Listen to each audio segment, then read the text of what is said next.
Are you thinking about buying a new home in 2025? One simple question still divides buyers in this market: new construction or resale? Hi, my name is David Moyer. I am a real estate agent in Dayton, Ohio, and in today's video we're going to break down the pros and cons, the real life pros and cons of the difference between buying a resale home or building new construction. We'll look at some things like builder incentives, cost per square feet, hidden costs with a resale property, and so much more. So stay tuned.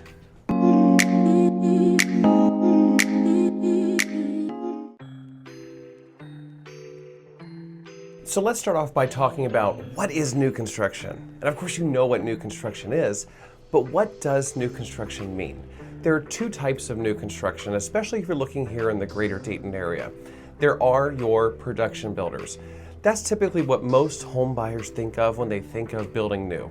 They'll go to a production builder such as MI Homes or Ryan Homes or even Fisher Homes. And these properties are available with set lots and set floor plans. Now there may be minor changes you can make to those, but for the most part the community is planned and you choose the style that you want and the upgrades, but in terms of customizing things, there are very little to few options.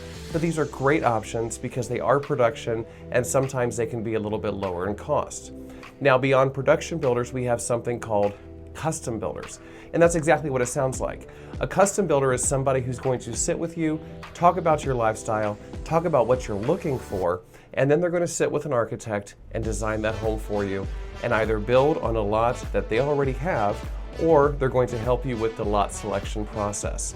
So it's important to think, what is my budget and what is my time frame? And when I talk about time frame, we'll dive into that here in just a minute. So then on the other end of the spectrum, if you're looking at new construction and you come to me and you say, well, David, I'm looking to move. I'd like to move in the next 45 to 60 days, preferably. New construction may not be an option for you. The typical production builder could take anywhere from 6 to 8 months to build your property, and that's from the time that they break ground. And if you're looking at a custom build, you're looking at more like 8, 12, maybe even 16 months, depending on the resources available, whether you found your lot, and if that lot has been tested and is available for a residential property to sit on. Also, think about things like utilities. If you're building custom and you're building on your own lot, are the utilities available? If they're not, do you have to bring those utilities in? Do you have to dig a well? Do you have to install a septic system because there is no city sewer system where you're looking to build this custom home? Those are things to think about. But if you're telling me your time frame is only 60 days, then resale is the way that we're going to want to go. Resale has a lot of pros as well. These are homes that are already established and somebody is living in, and they are selling for whatever reason. These homes have mature trees, they have mature spaces, and they have a lot of settling that's already happened, so the home is very well established. But you're also looking at costs such as renovations, upgrades, depending on how the homeowner took care of that property. So if you're looking at new construction, but your time frame is a little bit shorter, maybe throw in some resale there as well, and we'll see what we can make happen. Now, of course, the biggest factor for any home buyer when they're looking to purchase a home, whether it's resale or new construction, is going to be the price per square foot. That's going to determine whether or not that home fits in your budget. So if you're looking at new construction, you want to take a look at what is my final cost per square foot versus what's out here on the resale market. As an example, here in the greater Dayton area, a resale home, a typical resale home, will go anywhere from $100 to around $150 per square foot. So that means a 4,000 square foot home here in the greater Dayton area could be as low as $400,000, could be up to $600,000. So keep that in mind. If you're looking at new construction and you're working with a production builder like we previously spoke of, their typical price per square foot could start around $150 to $175 per square foot. That means the same size home that you're building brand new is going to cost more than the resale property that maybe you're getting out there on the open market. But there are some pros to that as well. When you're building new, you get to pick your appliances. You get to pick how your basement's finished. You get to pick the type of flooring that you want. Do you want a tiled tub, a tiled shower? Do you want all of those items? You get to pick them and not spend them on the back end with resale. So there are definitely benefits. Now keep in mind, if you're also looking at a custom property and you want to build on your own lot, those homes can start around $200 a square foot. And why? Because you're bringing in a lot more resources, you're bringing in a lot more contractors, and you have the architect that has to design everything and get it structurally approved. So price per square foot is huge. If your family has a must and you need at least 2,500 to 3,000 square feet, but your budget only allows up to, let's say, $400,000 to $450,000, then maybe new construction is not going to be something that you necessarily want to consider because of the amenities and how quickly you can get in there and the average price per square foot. You're going to get an awful lot more in the resale market. Now back to what it's like to build new construction, let's talk a little bit about financing. There are two different types of financing for new construction. If you are looking at a custom home and you're working with a builder on that custom property, you're going to get what's called a construction loan. The construction loan says the bank is going to approve you for XYZ and you have your finite number, but they're going to work with that builder so that builder can take draws. They can essentially take out the money they need throughout the home buying process and the home building process to pay for that new construction. And then when they are done, you will do one final closing to wrap all of that into a single mortgage and move forward. Here's the plus side to working with a production builder such as MI Homes or Fisher Homes. They will actually work with you to incentivize using their lender and offer buy downs on those rates. So if today's rate is 7 to 7.5%, that builder may be able to offer you 5.5 to 6% because they're working with their lender and they have that deal worked out. And more than likely, they'll also help cover your closing costs. So those are some really great incentives to consider. Also, when you're working with a realtor and you're talking to those builders, the realtors know what the average incentives are. They can make sure that you're not only getting those incentives, but that you're maximizing those incentives. Now you may also say, well, David, do we really need a realtor? I mean, there's a sales rep sitting at the home when we go there to talk to them. I don't think there's really any need for an agent to be there. And the answer is yes, absolutely.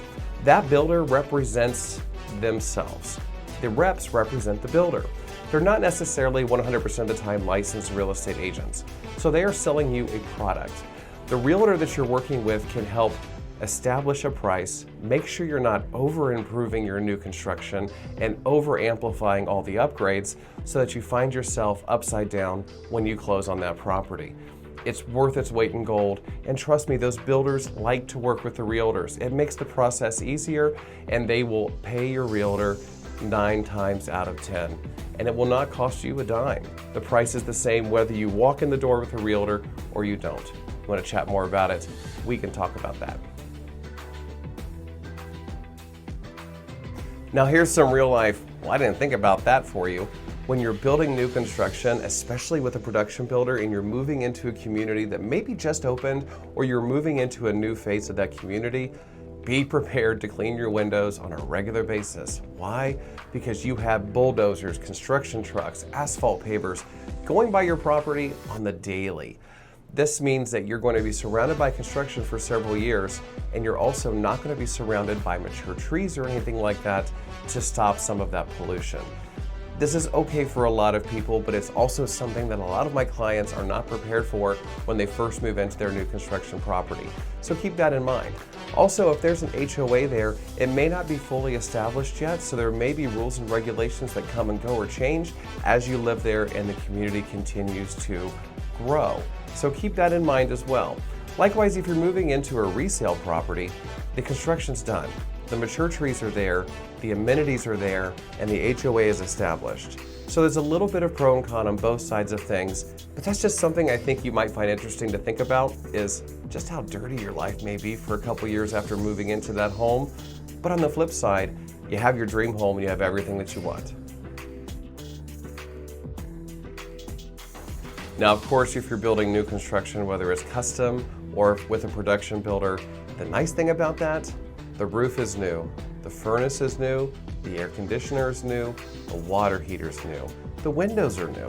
So everything is new. So you have very low maintenance costs for the first 5 to 10 years you live in the property. And if you're only looking to stay in the property for 5 years, you more than likely will never have to worry about replacing a furnace or an air conditioner, a water heater, or a roof unless a storm comes through.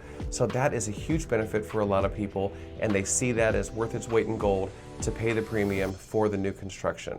Likewise, if you're looking to purchase resale, you're going to have that inspection, you're going to find out how old that roof is, how old that furnace is, and you may have to budget for replacement of those items in the first 5 to 10 years when you move in, based off of when the last time that previous owner had swapped those out or upgraded them.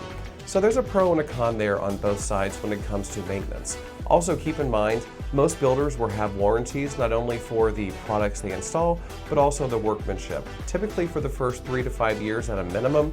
If something happens and it's the builder's fault, they are going to come out and correct it. You're not looking for a contractor on the outside to come in there and make those repairs. Speaking of inspections, not only do we inspect resale properties when you're purchasing a home that somebody else already owns, but when I work with my buyers and they are building a new property, and it doesn't matter if it's a production builder or it's a custom builder, I will set them up with a whole house inspector that's going to lay out a time frame so they can come and inspect the property during the framing stages, inspect the property when the plumbing and electrical is there, and inspect the property once the drywall is up and the home is near completion. This is going to be above and beyond the inspectors that the builder is going to have, and this inspector is working exclusively for you. And if your builder says they don't allow that, you may want to think about that a second time. Now, we talked about how important time frames are when it comes to moving into a property, especially if you really want that new construction, but your time frame is 60 or 90 days. If you're looking in an area, especially here in the greater Dayton area, and you're looking at one of those production builders that we talked about, then you may be able to get yourself into what's called a market home. A market home means the builder has great incentives, they're building a lot of new construction for clients, so what they do in the meantime as well is they build their most popular models throughout the community, even though nobody has gone under contract on those yet, because they know that as the building goes up, as the home is near completion, they will find a buyer for that building. So a lot of times you'll see a home that says completion April 2026, fall 2025, and it's new construction. And if you're telling me, well, David, our time frame is 90 days, but we really want new construction, then that's the avenue you may be able to go. You're not going to be able to make the selections that you would have if you started from the ground up, but you're still going to get the benefits of having that new property. The warranty is still going to be there. The roof is going to be new, furnace, air conditioner, all of that is still new. So you're going to get the benefits of the new construction that you ultimately want without having to wait the 6 to 12 months. So now, if I were to go into all the details on what it's like to build new construction, this video would be far too long, and I guarantee you, more than likely, you probably wouldn't watch it all the way to the end. So what I would encourage you to do is send me a DM, call, text me, however you want to, and let's talk about what new construction really means for you and your family, and if it's a good fit for your lifestyle and your time frame. And if you have some great experiences or some wonky, weird, bad experiences building new construction, I would love to hear about it. Drop it down here in the comments, let me know. Maybe you'll help somebody else out there that's also watching this video and they see your comment. It's all about helping others here in the community in real estate. Oh, and if this is your first time watching one of my videos, make sure you like and subscribe to my channel. I drop these videos once a week and I have a new topic every single week, so you never know what value is coming at you next. And I love selling real estate in Dayton, Ohio.